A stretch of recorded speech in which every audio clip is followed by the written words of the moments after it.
I said, guess who's back? Man, guess who's back? I said, what's going on, boxing fans? Welcome to Backchat TV. So we're going to get into this welterweight clash, under-promoted welterweight clash, I should say. I don't think it was really that promoted that well. It kind of went under the radar a little bit, but personally, I was quite excited for this fight. I like both styles. I like Lara. He's a hard puncher, definitely a hard puncher, and we saw what he did in the fight with Warrington. And I thought that the styles, I wanted to see how Leigh Wood was going to deal with that kind of power, the power that Maurice and the aggression that Mauricio Lara brings, so I was excited to see how their styles were going to gel. I really didn't know who was going to win. I had a feeling Lara with the power may just edge the win, but to be honest, I've seen Leigh Wood get off the canvas to win, and he's definitely a tough fighter. He's a tough fighter. He's game. He comes to fight, and although I had Lara winning, I didn't make a prediction video, but I had Lara winning.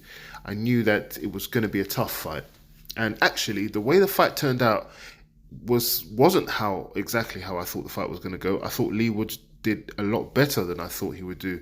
In the first couple of rounds, first and second, you could see the power coming through. He was definitely, Leigh Wood was definitely troubled by the power of Maurice, and that I expected that. But, sometimes it's like that at the beginning when you're kind of trying to get your range, and when you've got a power puncher who just leaps in with hooks, it's very difficult to get that distance. And we saw that in the second round. The cut was opened up, I think, in the first round, but even in the second round, you could see that power coming through with that left hook. And actually, the left hook, which ended the fight in the seventh round, Mauricio was kind of going for that shot throughout the fight. And Leigh Wood's made a few mistakes before that, where he actually got caught with that left hook a few times, but not flush like he did in the seventh round. But after the second round, third round, fourth round, Leigh Wood started to control Lara a little bit with the jab. He was boxing smart on the back foot. And personally, I thought Maurice kind of started to look a little bit lost. He was landing those hard punches like every now and then, but it wasn't that consistent as he was in the first and second round. And I felt like Leigh Wood was really doing well and starting to pull away with the boxing skills, keeping him at the end of the jab, confusing him with shots to the body, he was ahead. Leigh Wood was ahead on all the cards, all the judges' cards, and I really wanted Leigh Wood to win. I became more invested in the fight as the fight went on about the fifth round, and it really started to heat up, and I was like, I think Leigh Wood is going to do it.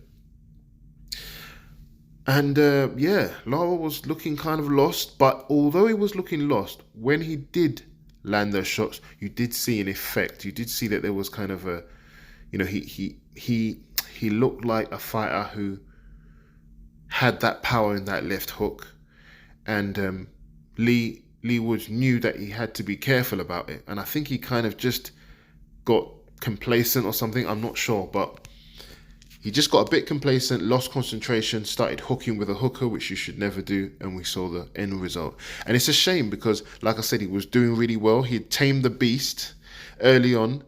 He was controlling with a jab, and kind of a silly mistake to make. If you're winning, doing something, then why not just continue, But then again, we're not the ones that's in there.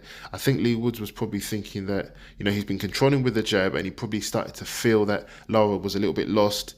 And he probably got overconfident that he could take his power, and now started wanting to press on the gas and come forward, because I think Leigh Wood likes to finish a fight, and he likes to implement his power.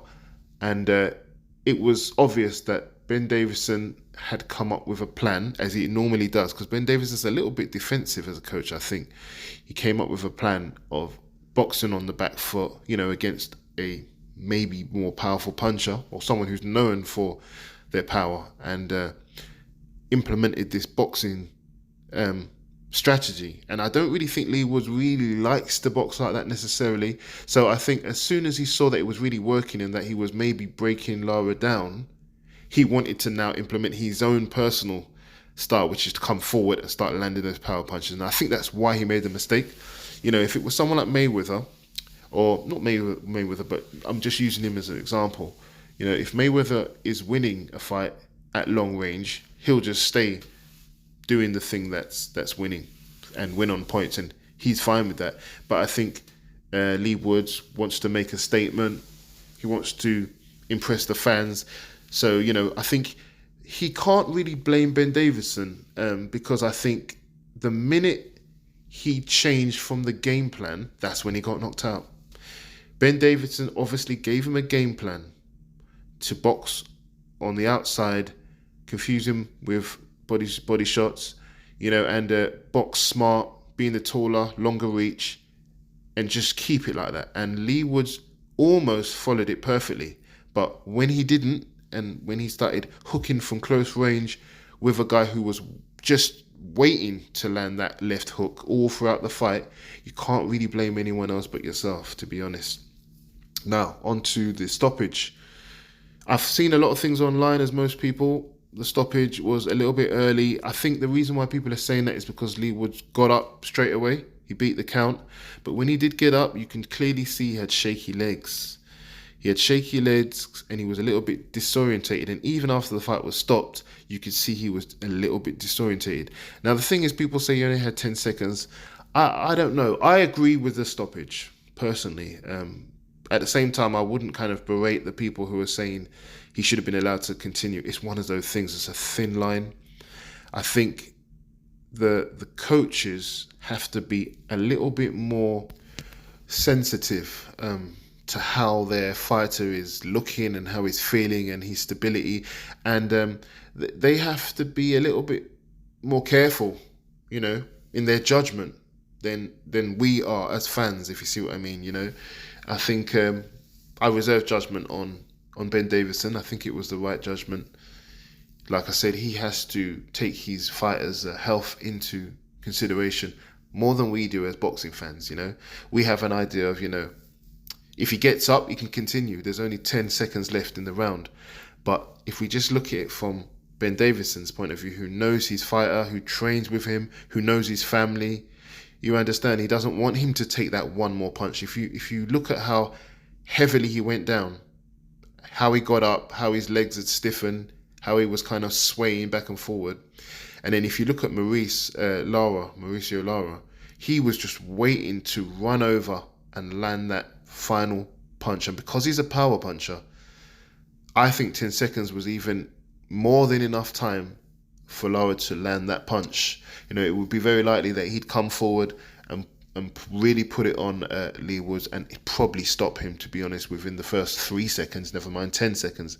Now, obviously, there's a case that as Lee Woods did get up, and he has got up before, he could have seen the round out and regained his composure. It's very true. Very true, but I think sometimes when you're kind of a bit disorientated and you get up straight away and you're not quite there, it only takes that one punch, especially from a power puncher. I mean, you need to have your wits about you and your defense up at all times against a power puncher. So if there's any part in the fight where you got knocked down and you're a little bit disorientated, a power puncher can end the fight in one punch. He could have run over, boom, one punch, two punches, and Lee may be permanently damaged from that. This is how it is. If it's someone who's not really a power puncher, you know, you could maybe have an argument where he could have seen if he recovers and sees the round out. But, you know, coaches see it differently. So I'm not going to argue with that. I think he saw that Lee didn't look like he could defend himself. It's not that he couldn't continue. He couldn't defend himself, at least for a few seconds. And a few seconds was all it took. So congratulations to Lara. It meant a lot to him, as you can see. Commiserations to Lee Woods. He fought a great fight, almost perfect. But, you know, power punchers, they only need one punch. You know, and we've seen that many times. So Mauricio Lara goes on. He's now beaten Josh Warrington and Lee Woods. Great wins. what's going to happen next, I'm pretty sure we're going to see the rematch because as a champion, Lee Woods has the authority to exercise the rematch clause.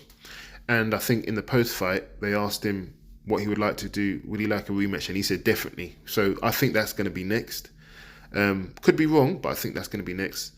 He will definitely exercise the rematch clause, and I think he should. I think he should because he was winning for the majority of the fight, and he's going to see it as if he just got a little bit clumsy and got caught. And he actually said that in the post-fight, which is a fair assessment. So, yeah, we move on. Let's see what happens. It was a really good fight while it lasted. Both fighters gave their all, and I like that. You know, that's all you can ask for. I would be excited to see the rematch, to be honest. And yeah, we move on. We've got a new WBA featherweight champion, Mauricio Lara. So yeah, great fight. Who would win in a rematch? I don't know. I don't know because it was such a close fight. I don't know who would win. Lee Woods feels like he would do better just to not make that mistake.